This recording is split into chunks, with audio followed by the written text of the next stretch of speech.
Olá, amigos e amigas da Biblioteca Demonstrativa do Brasil. Estamos mais uma vez aqui junto com vocês para falar de literatura. E hoje a gente está comemorando os 100 anos da arte moderna, da Semana de Arte Moderna de 1922.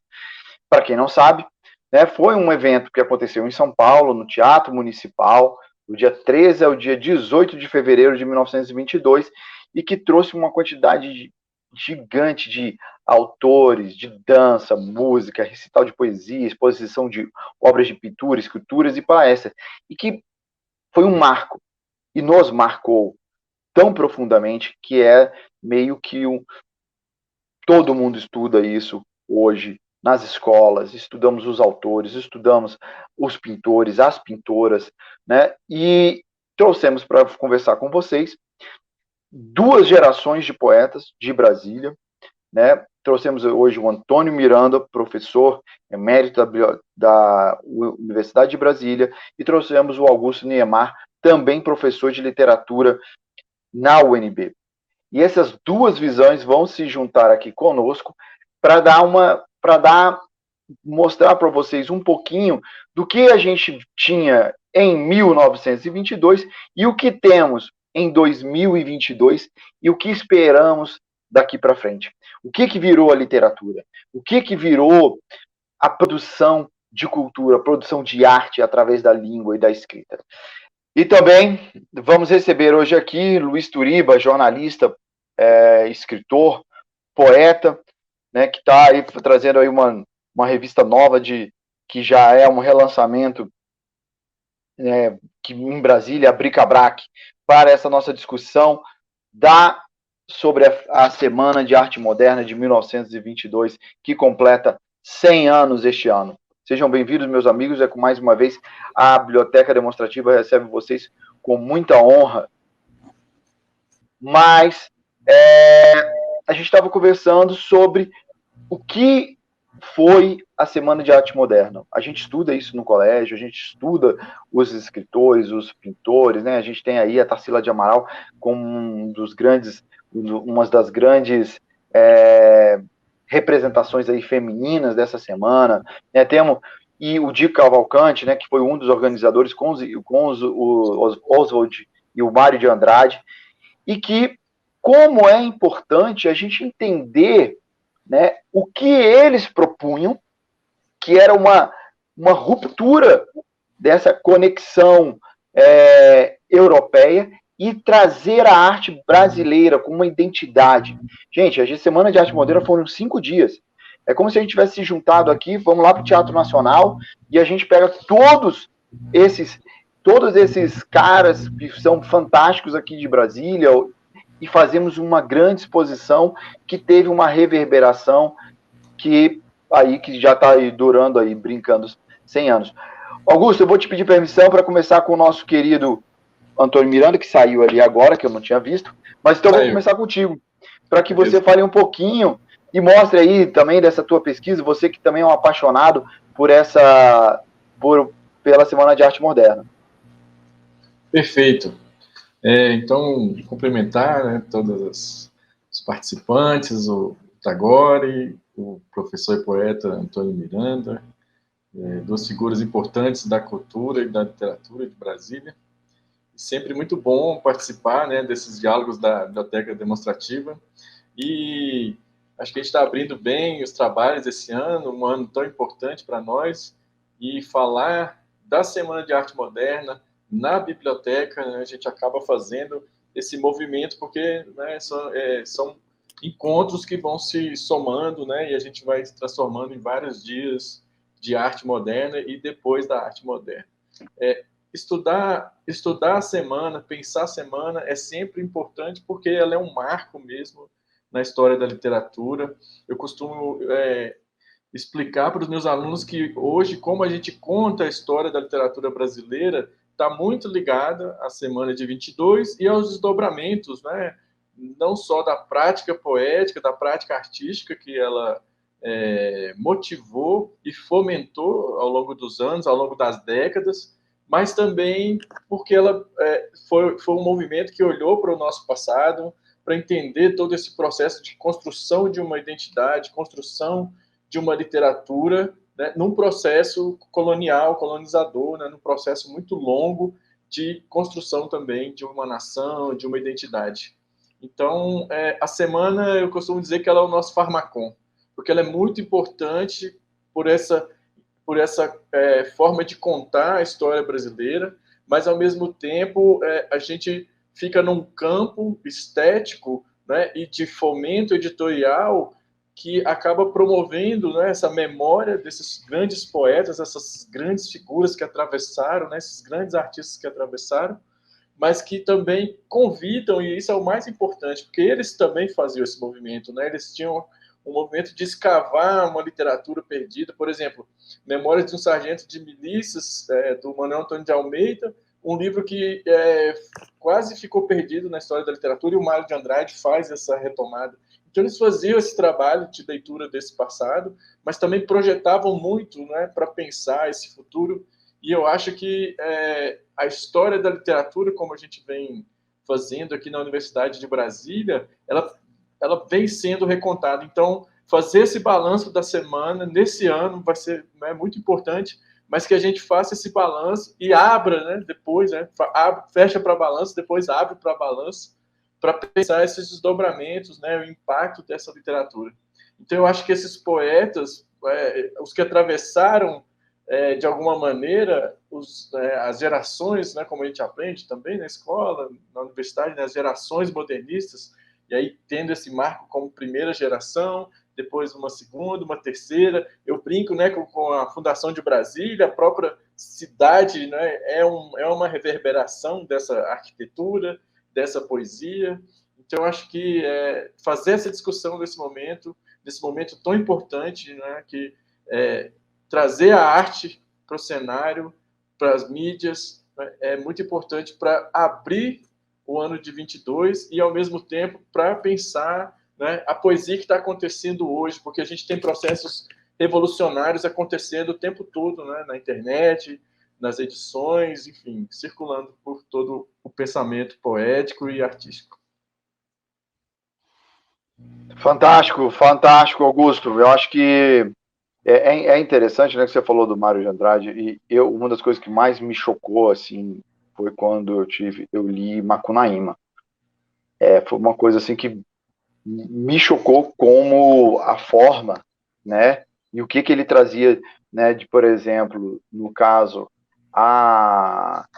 essa ruptura, né, que ele trazia de como, por exemplo, uma visão como o Brasil nasceu e aquela coisa toda. Eu acho fantástico. E Miranda, você que, né, hoje tem um blog aí de uma quantidade gigantesca de poetas, não só do Brasil, mas também de toda a América Latina, né, que você já vem fazendo poesia aí há mais de 50 anos e teve contato com muito mais de 50 anos, né? Muito mais de 50 anos.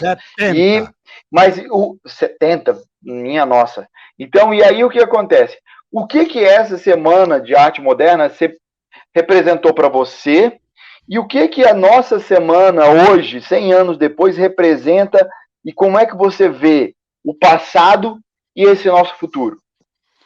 Eu só quero lembrar que nós estamos comemorando agora 100 anos da Semana de Arte Moderna, mas ela estava também celebrando os 100 anos da independência do Brasil. Ou seja, foi um momento que eles usaram para poder pensar o Brasil daquele momento. O que foi o Brasil que começou em 1822.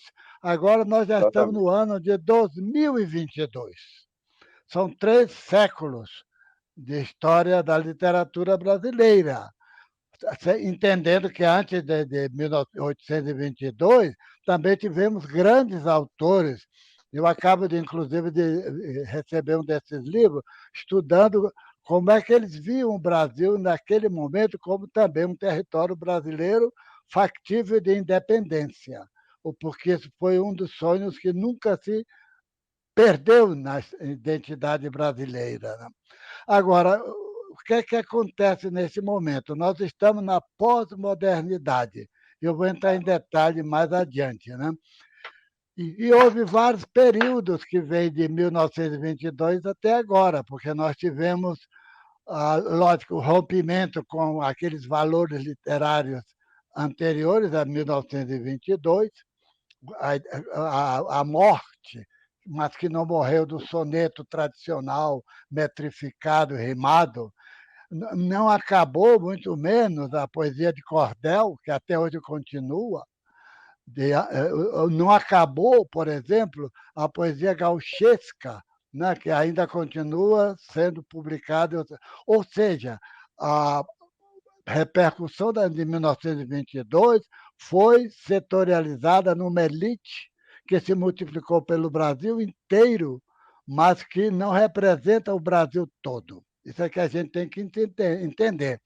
E ainda hoje, ou seja, você tinha na época da colônia grupos brasileiros lutando por uma independência, buscando valores nacionais de afirmação, não é? Inclusive porque não foi apenas os portugueses que estiveram no Brasil, estiveram os holandeses, estiveram os franceses, havia grande quantidade de indígenas por todo o país e as pessoas estavam querendo identificar. A Semana de Arte Moderna ela aconteceu de 13 a 18 de fevereiro de 1922, ou seja, 100 anos atrás. Mas eles estavam também olhando para trás. O que Brasil era aqueles que eles estavam representando e entendendo. Porque naquele momento também se celebrava os 100 anos da independência do Brasil. E lembrar que antes de 1822 havia uma literatura brasileira. Lógico, num país que ainda não era independente, mas onde você tem grandes nomes que até hoje nós reverenciamos, Gonçalves Dias e etc, etc. E lembrar que foi quando a nossa língua passou a ser a língua de todo o território brasileiro. Quando eu vou ao estrangeiro, por exemplo, conversando com meus amigos da Argentina, da Colômbia, do México, aí me perguntam qual é a diferença do Brasil conosco, eles, né? O Brasil fala português e até onde vai a língua portuguesa é o Brasil. Indivisível. Já vocês têm muitos países que falam a língua espanhola. Em muitos países, são mais de 20 países. Ou seja, nós sempre tivemos uma unidade nacional dentro dessa extraordinária diversidade que é o Brasil. Aí, por isso que eu escrevi esse livro que está aqui, tentando entender que Brasil que nós temos hoje. Um dos livros que me inspirou nessa visão do Brasil de sempre, que passou a ser repensada em 1922, já foi pensado num livro que está aí no mercado, se chama Nenhum País Existe. É uma coletânea de obras que eles procuram ver os autores de diversas épocas, inclusive estrangeiros que andaram pelo Brasil e procuraram entender o Brasil, eram holandeses, eram alemães, de toda parte do mundo. Às vezes, diferente até dos brasileiros, que ou eram independentes e faziam grandes críticas, como Gregório de Matos, por exemplo, a outros que apenas falavam que era oficial, que ainda existe essa mania no Brasil de achar que a história do Brasil, a literatura do Brasil, é aquela que se ensina no colégio e que é através de uma visão oficial do Brasil, que não é a única. Existem muitas maneiras. Por exemplo, quando depois do movimento de 1922, veio a poesia marginal, justamente como uma contraposição àquela visão anterior, que era de extrema modernidade, mas que não enxergava o Brasil inteiro. Por quê? Porque era feita por uma elite brasileira da melhor espécie, da melhor qualidade, que se multiplicou por várias regiões do Brasil, influenciou toda uma nova visão de poesia do verso-livrismo, né? A poesia do futurismo, a poesia do mas também inspirada muito na literatura europeia, não apenas da portuguesa, mas da França, da Alemanha, etc, etc, pelo futurismo, pelo cubismo, pelo dadaísmo, pelo surrealismo. Nós nunca estivemos fora dessa e junção da cultura mundial. Até porque a literatura você não faz sozinho, é toda uma transformação coletiva, né? E nós temos, lógico, ligações mais ou menos com determinadas dimensões do mundo. Eu enxergo isso muito bem agora que eu tenho um site chamado Portal de Poesia Ibero-Americana, porque o Brasil está muito ligado a essa cultura. Então, nesse livro aqui, Terra Brasília, eu vejo através das pessoas que viram o Brasil. E curioso, esse livro foi censurado, não publicaram no Brasil. Ele foi publicado, sabe onde? Na Amazon.com. Porque na época que eu submeti o texto para ser publicado na Universidade de Brasília, passou por uma comissão de avaliação. Sabe o que, é que eles disseram? Nada. Disseram que o livro era subversivo, sei lá. Como antes, anos anteriores, eu fui-me embora do Brasil, fui autoexilado na Venezuela.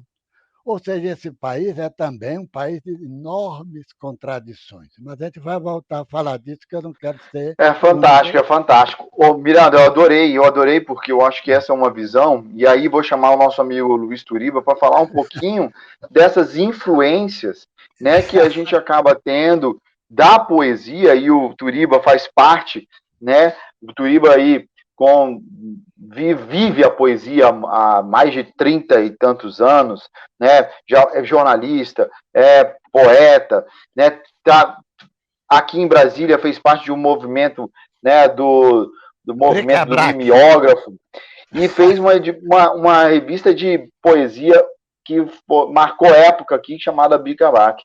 Turiba, o que acontece? Eu queria que você também desse essa tua visão profunda que você tem desse mundo poético que você pegou ali, tempos de chumbo, né? Tempos de chumbo, tempo desse modernismo, entrou nesse mundo da internet e falasse um pouquinho dessa tua visão, o que é 22 de 19 e o que é a tua visão hoje do 2022. O Tagore, em primeiro lugar, muito obrigado pelo convite. Estar numa roda dessa, estar ouvindo, aprendendo com pessoas como Augusto Niemeyer, como o mestre Miranda, e você mesmo, Tagore, que tem um caminho feito, de editor feito aqui em Brasília, é maravilhoso. Eu resolvi aceitar esse convite porque 22 é uma coisa que está viva dentro de mim. Ainda eu sou fruto de 22. Eu e todos nós que estamos aqui. Não é? Brasília, outro dia eu estava conversando com o secretário de Cultura de Brasília e disse para ele: Brasília é filha de 22. A assinatura que Brasília traz é a assinatura do modernismo arquitetônico e do modernismo desenvolvimentista, daquela galera que dirigiu o Brasil e que topou esse desafio de fazer essa cidade, que é uma cidade modernista. Você disse bem, eu venho pensando nessa questão de 22, enfim, desde o ano passado, desde o começo do ano, porque eu fiz em Brasília, editei junto com uma turma muito legal, uma turma de Brasília muito legal e gente de fora da cidade, mas que estava numa conexão, uma revista que é uma revista de inquietude, é uma revista inventiva, é uma revista de desafios estéticos e de linguagem, que foi a Bric-a-Brac, apresentando, por um lado, uma série de poetas e poesias com passo um pouquinho adiante do concretismo e, ao mesmo tempo, um jornalismo cultural que efetivamente deixou marcas e hoje está, por muito pouco, já a gente vai ter toda a Bric-a-Brac dentro da rede, dentro de um site digitalizado, a gente está trabalhando nesse negócio, finalmente, porque são entrevistas, são conversas, são artigos fundamentais para a gente entender o que é 22. Mas, dentro desse raciocínio, surgiu a ideia da gente fazer também, revolver a nossa revista Bric-a-Brac, que nós estamos chamando de Bric 22, a Bric 22, com trabalhos que fôssemos buscar lá nas raízes da própria poesia moderna, aquela poesia revolucionária que influenciou todo um século. Afinal, nós estamos falando de uma semana que já dura mais de século, porque muita coisa que aconteceu, e o Miranda está certo, é uma provocação que vem outra, é como se fosse um tsunami. Na realidade, ao que eu li, que eu estudei, e eu não sou um acadêmico disso, tenho lido e tenho conversado com várias pessoas, o movimento, a semana em si, Miranda, dia 13, dia 15, dia 17, e você acrescentou o dia 18, que eu acho que era um concerto do maestro, né? Era do velho Vila, entendeu? Então, era uma coisa mínima, cujo primeiros livros foram publicados anos depois, e aí já veio uma segunda dentição, e essa segunda dentição já incorpora esses mestres que nos guiam até hoje.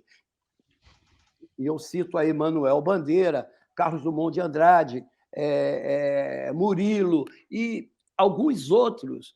Não é?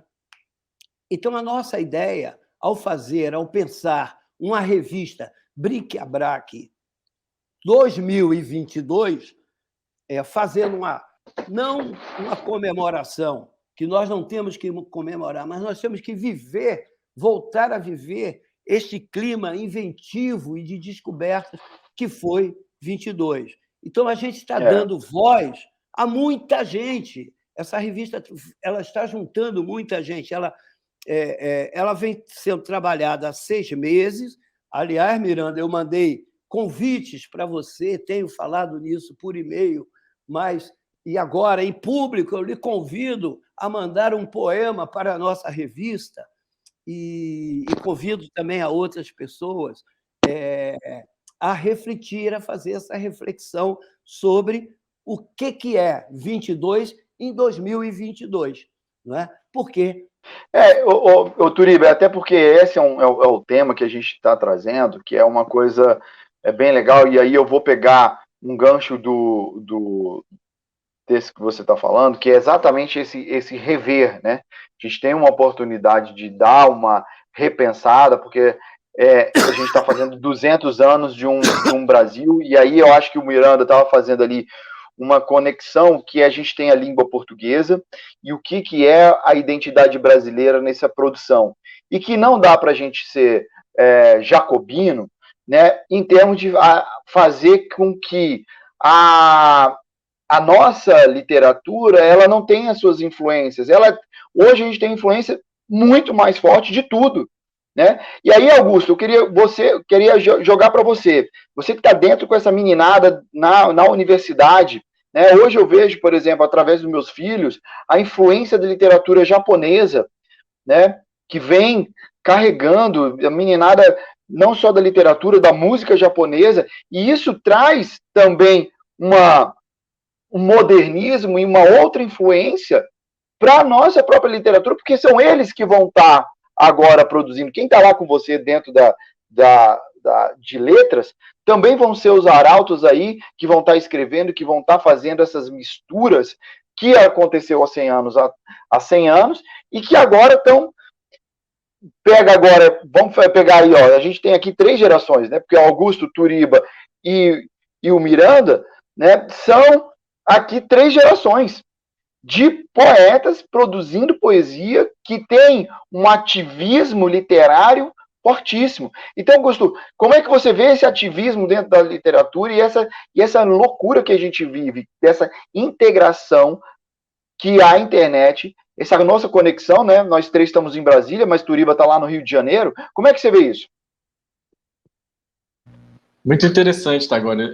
Enquanto você estava falando, eu fiquei mesmo lembrando, quando a gente retoma as aulas, né? Ontem a gente retomou as aulas na UNB, e é impressionante a gama de literatura diferente que circula e que os nossos alunos, sou professor de barroco há praticamente quase 15 anos aqui, e é a turma de segundo semestre, primeiro ano, e eles fazem uma leitura de livros que a gente tem que...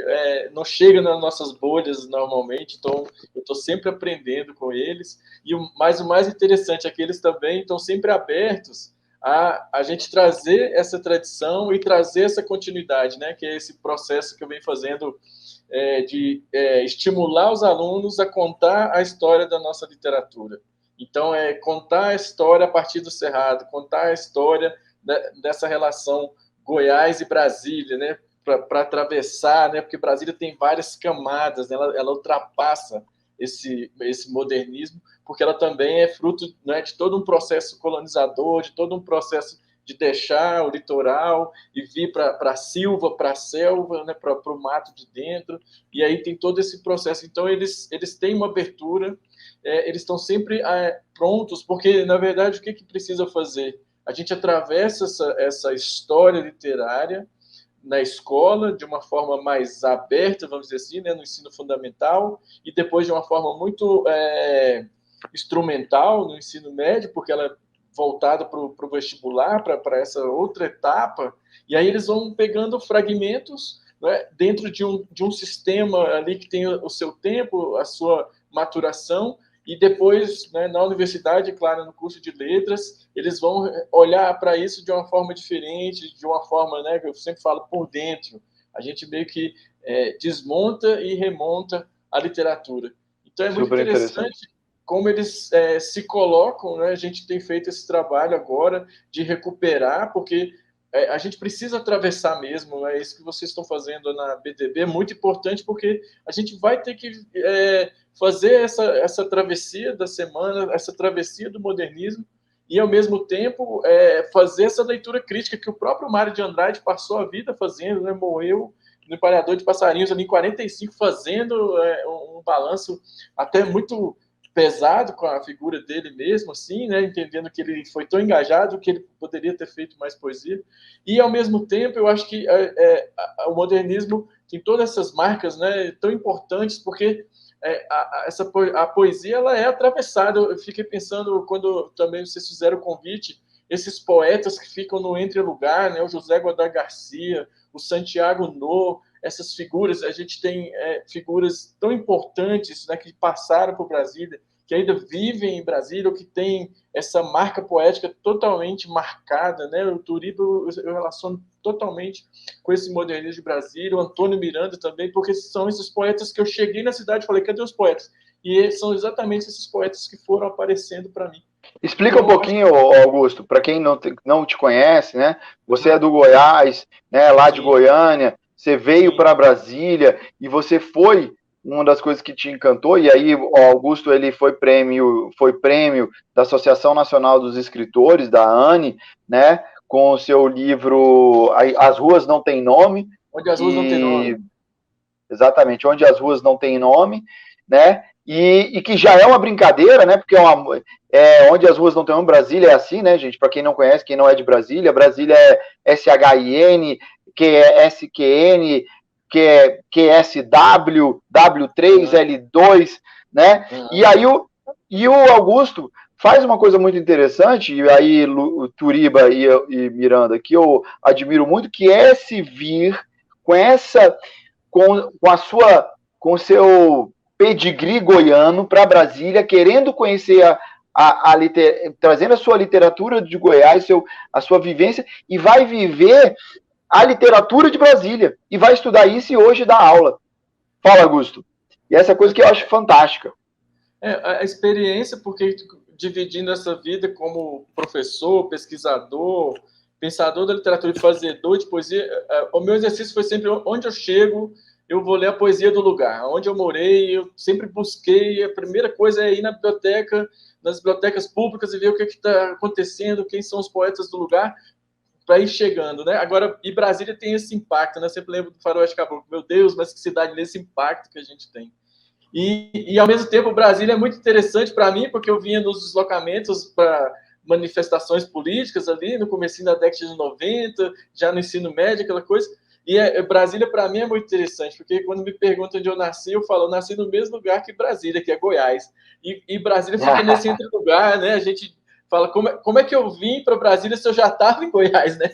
Eu continuei no mesmo solo, no mesmo céu, mas não estou em Goiás. Então, e aí, isso é um desafio, e eu acho que esse encontro também é muito importante, porque a gente conta a história da literatura pela semana, pelas gerações, mas a gente precisa recontar essa história a partir de Brasília, porque esse impacto cultural, né, antropológico, arquitetônico, urbanístico que Brasília provoca é muito interessante. E o mais interessante é que eu chego aqui em Brasília e vou escrever, né, os 2 livros do Niemar, que depois eu adoto como nome, publico em Goiânia, né? Estava nessa transição entre Goiás e Brasília. Segundo alguns amigos, é o primeiro livro assim, de poesia sobre Brasília que foi publicado em Goiás, assim, e aí, que na verdade, basicamente é um conjunto de meus poemas onde as ruas não têm nome, quando eu tive a oportunidade de conhecer o Tagore, foi um concurso da ANE, e onde as ruas não têm nome, de forma inconsciente, né? Mas já nesse processo de ser pesquisador, eu vou escrevendo poemas da história da literatura. Então, eu tenho um poema que chama Rua Rosiana 300-350. Eu misturo o Mário de Andrade com Guimarães Rosa, porque acho que Brasília é um pouco isso mesmo, né? É meio cerrado, mas é meio arquitetura e tudo caminhando junto, né? Então, eu sou uma espécie de... Tem aquele livro Camponês, parece que sou o camponês de Brasília. Ô Augusto, e aí você fala uma coisa que o Miranda falou, hein, Miranda? Que é muito interessante, que é a história, você dentro da universidade, você dá uma liberdade que o Miranda estava falando, que a escola, nós estudamos a literatura oficial na escola. Mas existe uma literatura aí marginal, não marginal do que o Turiba estava falando, mas marginal que está realmente à margem, que não se vê e só vê quem lê, quem vive poesia. Miranda, fala um pouquinho sobre isso, porque eu acho que esse é o nosso modernismo, eu acho que Brasília realmente, como o Turiba disse, traz a confluência de tudo isso. Pois é, isso que eu estava falando dessa ideia, nenhum país existe, que é um livro que foi escrito por brasileiros e por pessoas que viajaram pelo Brasil em diferentes épocas e tiveram uma visão diferente daquela que é publicada oficialmente. E o meu livro foi baseado mais ou menos também nessa história. Eu nasci no Maranhão, não sou brasileiro, não sou goiano, mas passei minha vida maior no Rio de Janeiro, mas a maior parte da minha vida eu passei em 40 países do mundo, porque eu me expulsei do Brasil. Por que eu me expulsei? Por quê? Porque eu estava fugindo, eu tinha problemas. Quando eu ganhei, meu primeiro viagem grande no exterior foi quando eu ganhei um concurso organizado pelo Museu de Arte Moderna do Rio de Janeiro. Ainda era novo aquele prédio, eles fizeram uma grande exposição de arte argentina. Quem eram os candidatos ao prêmio de viagem à Argentina a partir daquela exposição?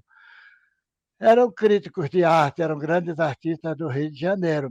A minha mãe ainda me falou, meu filho, você está com 20 anos, você não vai ganhar esse concurso. Eu digo, eu vou ganhar esse concurso. E eu ganhei, porque eu peguei a história, o tema da exposição, que era principalmente o geometrismo da arte argentina.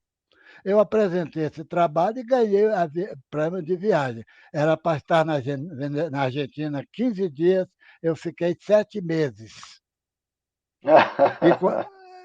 E quando eu voltei ao Brasil, eu já estava na ditadura militar, não é? Estava aquele problema que muitas pessoas veem pelo lado positivo e eu pelo lado negativo. Eu voltei ao Brasil, eu tinha escrito um poema sobre o operário, etc.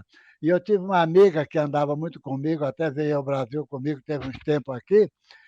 Ela publicou meu poema, sabe onde? No jornal do Partido Comunista da Argentina.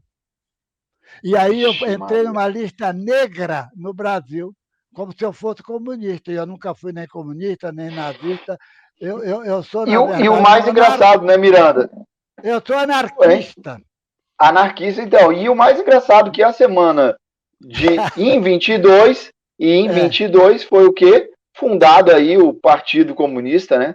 Então, você exatamente. tem aí, a gente tem, olha, é engraçado como isso tudo se liga, né? Como a gente faz o processo da literatura, ele é eu gostei dessa uma outra fala que você teve, que essa confluência das ideias.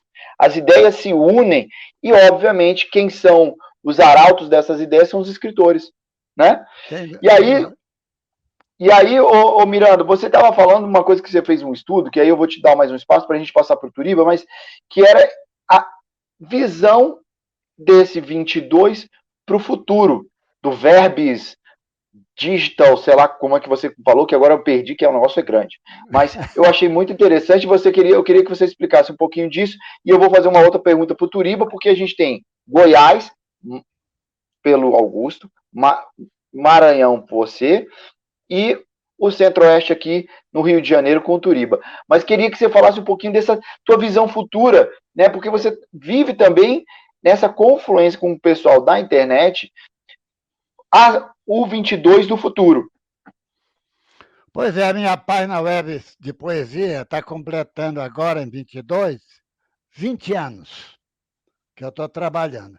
Mas eu quero, antes de chegar lá, quero dizer o seguinte: eu nunca me considerei nem brasileiro, porque eu acho que esse patriotismo regional, egocêntrico, de território nosso, não é o retrato do futuro no mundo. Eu acho que até os poetas do modernismo já estavam pensando numa maior universalidade da literatura brasileira. Você não vai inventar uma literatura exclusivamente brasileira. Isso não existe. Nós temos uma visão, nós temos uma topografia para contemplar, nós temos uma influência geográfica, mas nós estamos imersos num universo muito maior. E eu tendo a enxergar o universo primeiro do que o lugar onde eu moro. Eu acho que isso foi uma das coisas que o pessoal de 22 encontrou, porque eles tinham uma enorme influência europeia, não era apenas portuguesa. E lógico, a literatura que nós tínhamos mais frequência aqui no Brasil, como modelo, era da França, era da Inglaterra, era dos Estados Unidos, e assim por diante. Né? Nesse momento, já estou numa outra etapa. Eu estou com a professora Elmira Simeão, ela como orientadora e eu como co-orientadora de uma tese do Barja. Barja, que foi diretor do Museu de Arte de Brasília, esse que está ali na esplanada dos ministérios. Qual é o tema?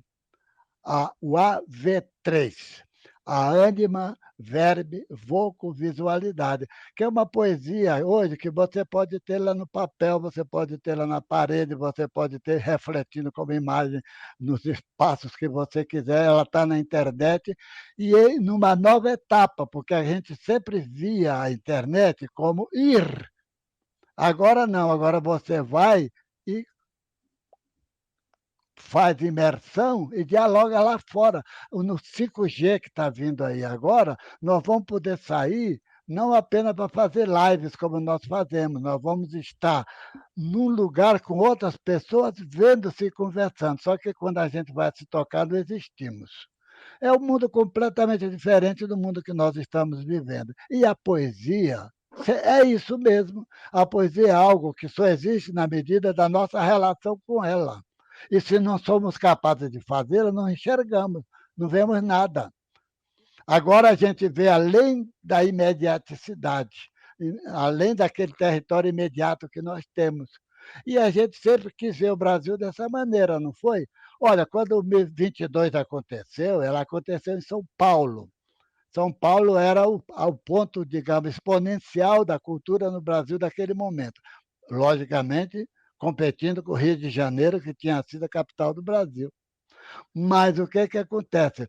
Se você sabe, quando se multiplica o movimento de 22 pelo Brasil inteiro, e pelo menos alguns estados fizeram suas próprias grupos, descobriram, lógico que você tem aquela base que veio de São Paulo, mas você não pode fugir do seu ambiente imediato, da sua tradição, do mundo em que você vive. E é esse mundo maravilhoso que a gente tem que descobrir, não apenas enxergar apenas aquilo que está diante de nós, não é mesmo?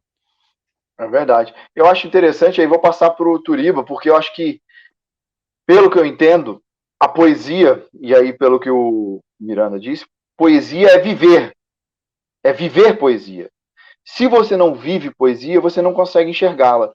E aí, Turiba, você que veio do Rio de Janeiro, do centro cultural, né, brasileiro, né, dos dois eixos, o Brasil até hoje está nesses dois polos, né, Rio, São Paulo, e veio para Brasília, o que é a tua modernidade, o que você viu aqui que traz, que conversa, né, com esse modernismo, e aí vou jogar para o Augusto depois. Augusto, prepara para falar sobre a geopoética, mas eu queria que você falasse para mim dessa ideia que o Miranda jogou. Se a poesia nós vivemos, você viveu Brasília, que estava começando a sua história de poesia.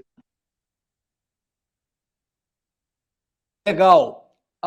Antes de te responder, eu queria dizer ao Augusto que ele veio, quando ele fala que veio de Goiás para cá para fazer uma leitura de Brasília e voltou, fez uma leitura goiana de Brasília, ele veio da terra onde tinham uma poeta das mais modernas, das mais contemporâneas, das mais combativas, que foi Cora Coralina.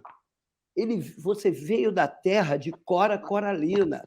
E Cora Coralina fez um dos poemas mais transcendentais da nossa literatura mais recente, no final do século passado, um dos poemas mais translúcidos, que é o poema do milho. É um poema que chega a ser lisérgico. Eu, quando li aquele poema, a visão desse milharal, a visão dessa agro, era uma agro diferente de hoje, porque era uma agro plantada pela mão do trabalhador, do homem e tudo, e você conheceu bem isso lá em Goiás. E eu tive muitos diálogos com Cora Coralina quando eu era repórter do Jornal de Brasília. Eu, inclusive, fiz uma reportagem que saiu em 5 capítulos com ela. E a Cora, no meio das nossas conversas, ainda para falar do Goiás, e já falando um pouco da fronteira de Minas e de onde se expande para formar Brasília, a Cora me perguntou: você já leu Grande Sertão Veredas? E eu disse para ela: não tive coragem ainda. E ela me ensinou a ler este livro. Disse: não tenha medo. Você pega o livro, O Grande Sertão, que é um livro assustador para quem está começando ali no mundo. Abra o livro em qualquer página, comece a ler, mas não tentando entender nada do livro. Comece a navegar no ritmo da linguagem, no falar do caboclo mineiro, na invenção de Guimarães Rosa. E você não desista, não desista. Leia 5, 10, e até que você comece a entender alguma coisa daquela linguagem. Aí o que você faz? Você fecha o livro, abre na primeira página e dá partida na grande viagem para a literatura brasileira, a coisa que mais rica se fez, com toda a licença de Machado, com toda a licença da literatura moderna, mas a coisa mais rica que se fez foi esse sertão que veio de Minas e foi abarcando, entrou pelo Goiás e veio desabar em Brasília. Então, quando eu cheguei em Brasília, eu cheguei como uma proposta de jornalismo, de trabalhar.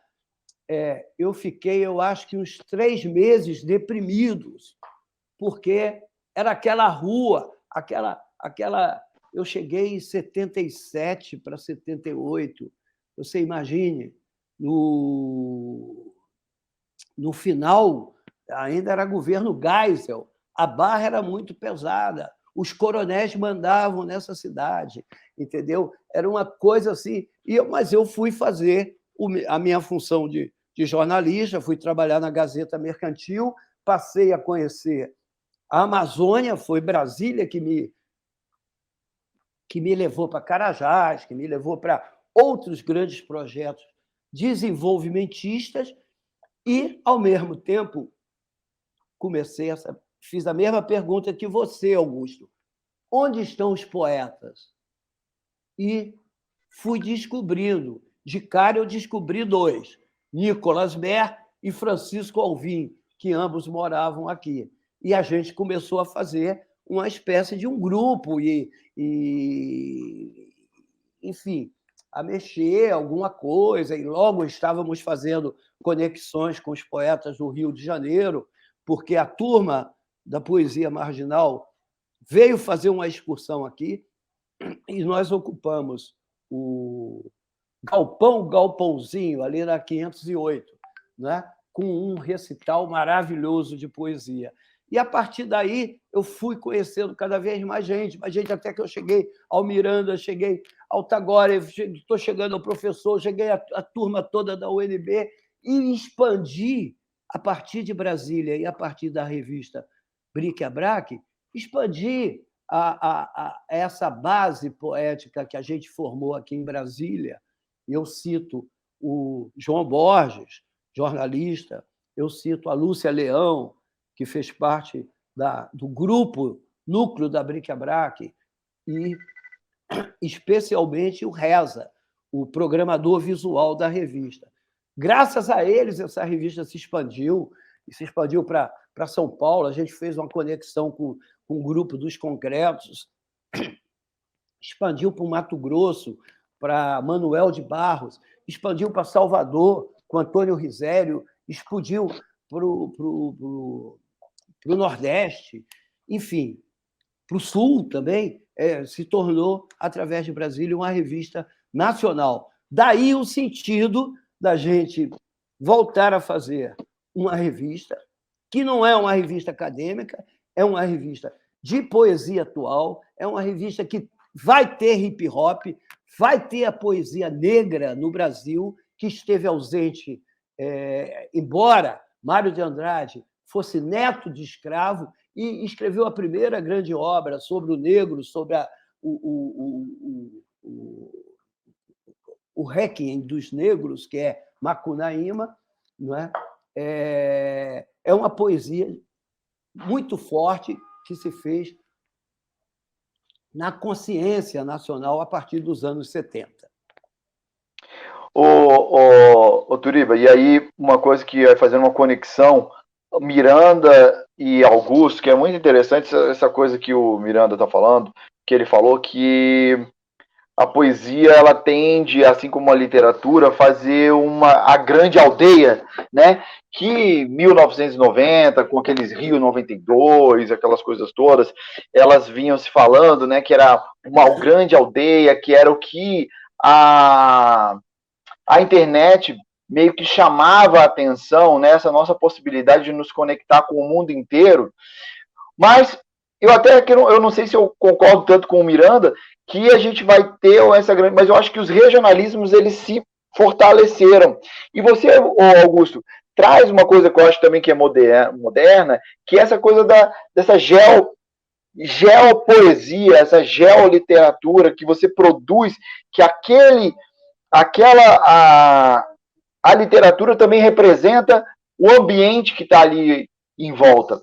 E, como o Miranda disse, que aí fazendo uma ligação, né, por exemplo, São Paulo conseguiu traduzir e incitar e catalisar os movimentos literários do Brasil todo, que todo mundo se movimentou. Falou, peraí, essa não é a minha poesia. A poesia minha é desse jeito aqui. A poesia que se faz no Maranhão, né, na pequena Paris, né, São Luís, é dessa forma. E aí esse se movimentou. Você vê isso, né, Augusto? Dentro quando você fala da tua geopoesia, não é? É exatamente isso, assim, na verdade, por ter esse percurso, né, porque eu nasci em Goiânia, no bairro Fora, foi construído também do lado da UFG, então eu fui morar lá com 2 anos, 2 para 3 anos, então eu nunca saí de dentro da universidade, então tem um cordão umbilical muito forte. E, ao mesmo tempo, minha família teve um cruzamento ali com a história uma avó postiça nossa, que foi grande amiga da Cora Coralina, que é a Idalina Marquês, a Vodinha.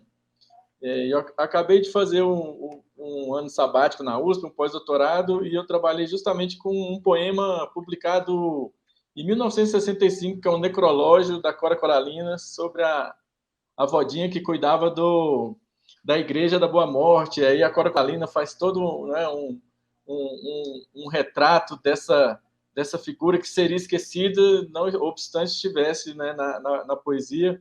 E a minha avó guardou esse recorte de jornal desde 65 e me passou quando eu entrei no curso de letras, enfim. E foram vizinhas, viu, Turiba, da Cora Coralina durante boas partes da história delas, porque uma tia-avó paterna e a minha avó foram vizinhas da Cora Coralina ali, uma morava no muro e a outra morava na outra casa. Então teve uma história muito interessante. Conheci a Cora muito novo, porque tinha 7 para 8 anos, quando eu fui a Goiás e tal. Tem uma memória muito, né, vaga, mas realmente assim. E essa boa lembrança desse nome, porque a geopoesia, tá, agora, para amarrar, é um pouco para a gente ir recontando essa história mesmo, porque é como a gente falou, né, esses movimentos eles são muito importantes, essa ideia das gerações. Só que a gente tem poetas incríveis produzindo, né? O Turiba lembrou, a Cora Coralina vai atravessar a história. A gente, para falar de um grande poeta também que atravessou ali, amigo do Antônio Cândido, que se fez poeta a partir da leitura do Antônio Cândido, que se fez crítico a partir do contato com o Mário de Andrade. Então tem todos esses processos que vão se respondendo. O Cassiano Nunes, né? Eu encontrei aqui no espaço Cassiano Nunes, né? Do acervo do Cassiano, que foi doado para a Biblioteca de Brasília, uma carta de Cora Coralina para o Monteiro Lobato, propondo um festival de cinema que fosse itinerante, que percorresse o Brasil todo, mas com filmes dos estados, para que cada estado visse filmes, visse o outro, né? Então, a geopoesia também tem esse movimento mesmo, essa lembrança tão importante. Eu acho o José Godoy Garcia, que também passa por esse processo, né? É de Brasília e é de Goiás, e faz esse poeta tão modernista e tão desmodernista ao mesmo tempo, que responde outras inquietações desse homem distante do Sudeste, esse homem distante do Sul. E a geopoesia é um pouco também para responder, né, para a gente, porque os escritores hoje, a gente vê, por exemplo, Milton Ratum, eles não querem ser regionalistas, embora a editora faça um movimento para ele ser lido enquanto da região amazônica. Então, fica nesse entre-lugar. Então, a geopoesia, como o Antônio Miranda falou, a gente busca o espaço como uma referência, né? Mas, ao mesmo tempo, a gente está falando de territorialidade, no sentido mais amplo, né? O ano passado, eu orientei uma quilombola calunga na geografia, falando da poesia oral, das narrativas, né? Então, a ideia é uma ideia, né, não só de apropriação do espaço, mas a apropriação da própria condição humana do indivíduo pela palavra. Então, acho que isso é muito interessante, e pensar a poesia a partir do lugar, ela desencadeia um processo, porque eu sempre dou os exemplos, né? A gente está falando de centenário, a gente tem o centenário do Ulisses, do James Joyce. E aí você lê o Ulisses ali, como o Turiba falou, leu o Grande Sertão Veredas, são esses livros que são maiores que o mundo. E aí você chega lá na Irlanda para ver, e Dublin é uma cidadezinha com 3 ruas, e aí fala, nossa, então a literatura dele é universal, e a literatura da Cora, que também mora na cidadezinha com 3, 4 ruas, é a Rua da Ponte. Não, então é um pouco para romper com essas fronteiras, né? Eu acho que o Fernando Pessoa teve essa sacada muito boa, cada poeta vai trabalhando numa frente, cada heterônimo vai trabalhando numa forma de pensar a poesia, e cada um vai compondo, né? Por isso que ele vai, o Caeiro naquela volta para a natureza, e o Pessoa, o Ricardo Reis também com outra representação, o Álvaro de Campos com aquela urbanidade europeia. Então, acho que tem essa movimentação toda. E para fazer um registro também que eu acho muito importante, é que a gente tem um poeta que vai atravessar, né, essa história e para pensar nesse corredor, né, Minas, Goiás, Brasília, que é o Anderson Braga Horta, né, que eu sempre, quando a gente tinha aula presencial, sempre que eu pude trazer o Anderson Braga Horta aqui, eu sempre falava, olha só, prestem atenção que vocês vão encontrar com o último modernista, porque ele tem aquele jeito de conversar, de elaborar as frases, né? É o poeta pensando poeticamente, então eu acho que é bem interessante como Brasília movimentou isso também. E claro, essa história, quando conta a partir da fundação de Brasília, ela é muito recente. Por mais que esses corredores, nós sempre falamos, a gente tem um corredor aqui de passagem de escravo que a gente não pode perder, porque se a gente conta a história de Brasília a partir de 60, a gente está deixando de contar todo um processo, né, de violência. A gente teve deslocamentos de povos indígenas aqui. Então, a semana de 22 também vai pensar esses processos. Mas hoje, como o Tagore colocou, e os alunos têm essa movimentação, então a grande discussão é por que o aluno também busca essa poesia japonesa, que chegava para a gente. Eu lembro que para ouvir música japonesa, ouvir música indiana, conseguir um livro de haikai traduzido, era uma luta inglória, mas a gente conseguia.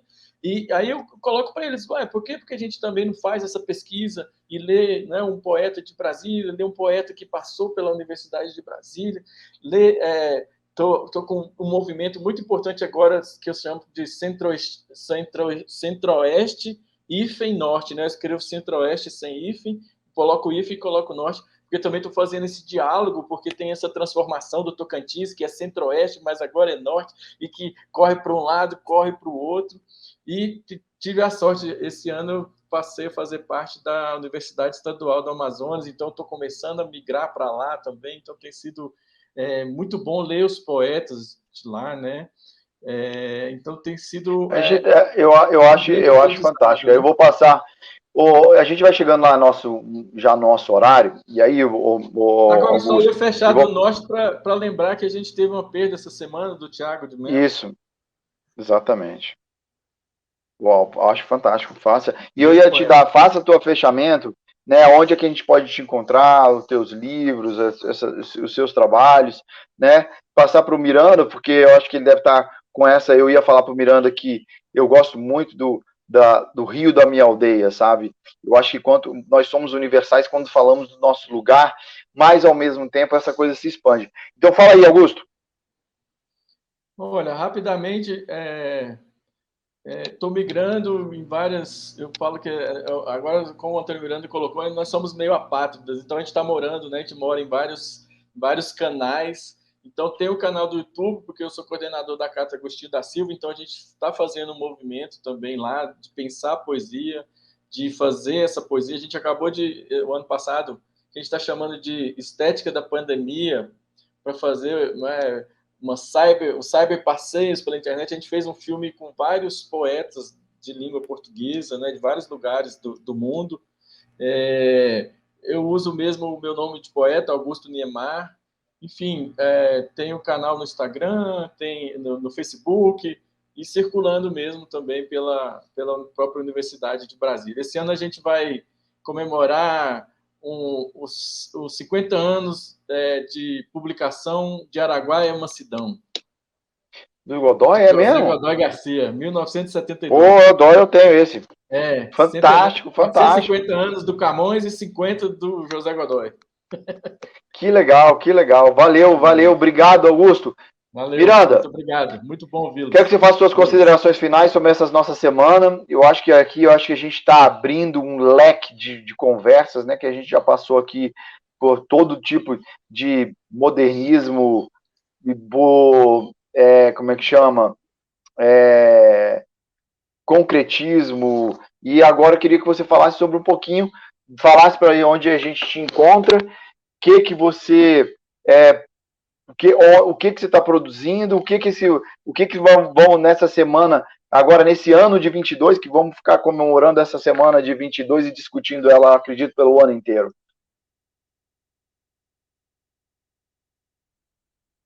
Miranda, seu microfone, libere aí.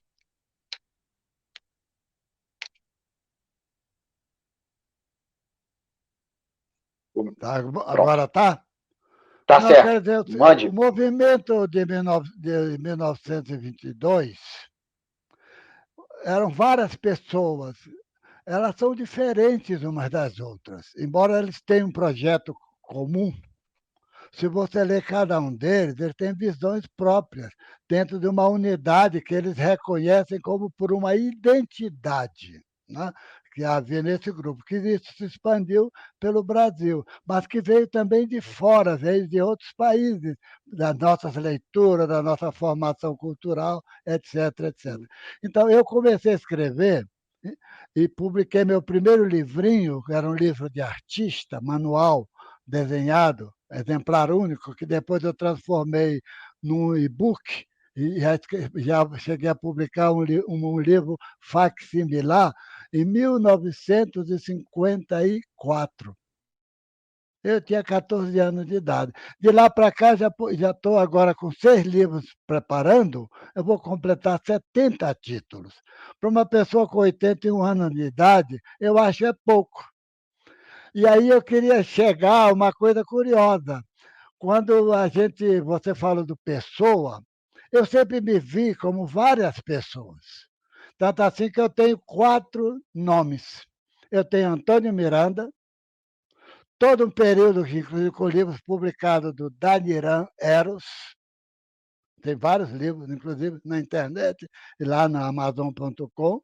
Eu tenho um terceiro nome que eu tenho vergonha de dizer, mas se chama Frau Érica. Eu falo como se fosse uma mulher, porque elas não diriam as coisas que eu diria, de que eu vejo que elas são. Então, eu decidi inventar isso. Né? E tem ainda um quarto nome. Um quarto nome. Muito bem.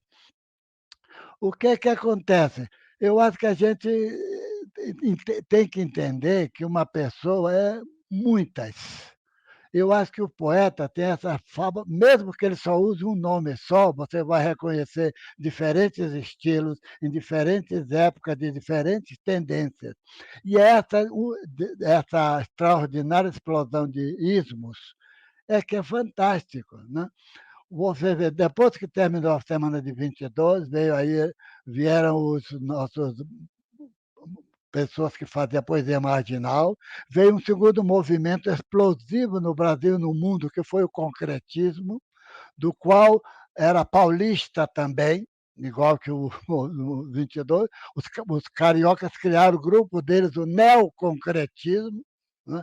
E eu criei o Poego Espacialismo, e fiz exposições no Rio de Janeiro, e fiz exposições em Petrópolis, na Argentina, na Venezuela, em vários países do mundo. Outra coisa, eu não quero ser visto apenas como poeta. Eu sou dramaturgo, sou arquiteto, sou professor universitário, pesquisador, e eu acho que eu tenho múltiplas identidades. Então, essa é a mensagem que eu mando aos nossos ouvintes.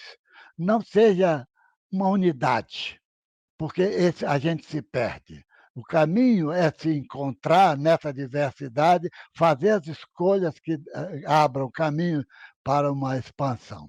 E nós estamos agora nesse momento fantástico de fazer essa extensão, que é da imersividade. Você publica, vai a qualquer lugar do mundo, você é capaz de dialogar com pessoas de qualquer parte do mundo, trazer essas imagens para junto de você, conviver com elas. Antigamente isso era quase impossível.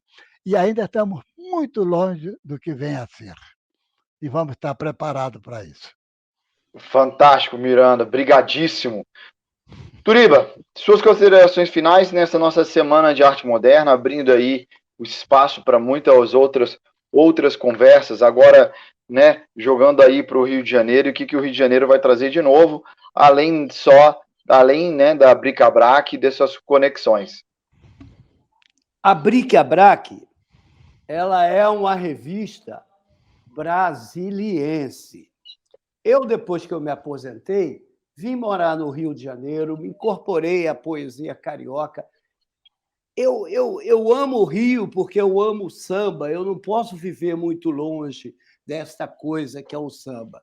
E o samba também ganhou a notoriedade nacional em mais ou menos 22, 24, quando Gilberto Freire telefonou para os intelectuais, amigos dele, inclusive o pai do Chico, o Sérgio Buarque, dizendo: eu vou ao Rio. E eles perguntaram: o que você quer conhecer no Rio? E o Gilberto disse: música de preto. E o que eles fizeram? Levaram Gilberto Freire para ver Pixinguinha e o seu grupo,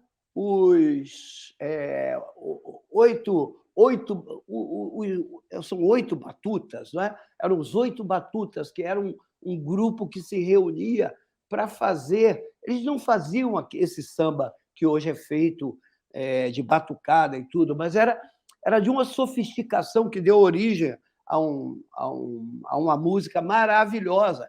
Isto é também do ano de 22, o mesmo ano que surgiu o Partido Comunista. Enfim, é um ano que é uma semana que está durando mais de um século. Essa semana vai tocar, vai longe. O Miranda está certo. Nós temos que nos multifacetarmos, explodirmos. Exatamente. Em raios solares, trazer alegria, trazer amor, trazer criatividade, trazer tudo isso. Tsunami. Um tsunami de Cultural. De Tem medo de ser feliz, é isso mesmo. De linguagem, porque tudo isso que nós estamos falando é linguagem. Né? Nós estamos inventando e cruzando essas linguagens todas. Bom, e onde a gente pode, Turiba, e onde a gente te encontra hoje, se o pessoal quiser saber da Bric-a-Brac, como é que eles podem te encontrar, quais são as tuas redes para a gente poder... Você tem Facebook, Instagram, essas coisas todas? Tenho essas coisas todas, mas é só procurar lá. Luiz Turiba tem Facebook, tem tudo. Agora, eu estou... Luiz Turiba é a senha, é onde luisturiba@gmail.com.br, tudo isso. O que eu quero dizer é que o processo da gente fazer uma Bric-a-Brac à maneira antiga, quer dizer, o Miranda está lá na frente, ele vai e volta. Ele foi e voltou rapidinho aí. Mas nós queremos fazer uma revista como era a Bric-a-Brac, uma revista colorida, uma revista com 100 páginas, uma revista que vá quebrando todas as normas acadêmicas, entendeu? Uma revista que misture absolutamente todas essas linguagens, tudo isso que nós falamos aqui. E esse processo que começou no Rio, se expandiu para Belo Horizonte, onde está o escritório da revista, mas que será lançada em abril do ano que vem em Brasília. Isso já é um compromisso nosso com a Secretaria de Cultura da cidade e com os poetas. Fantástico. Dessa cidade maravilhosa. Vamos esperar, espero que a gente possa lançar aqui na Biblioteca Demonstrativa também, né? Enfim, e fazer que a biblioteca seja centro dessa poesia, dessa confluência aí de poetas, de cultura, de escritores, né? Muitíssimo obrigado, Turiba. Quero agradecer, a gente já... Tá? E fica o Pode convite. falar. Fica o convite.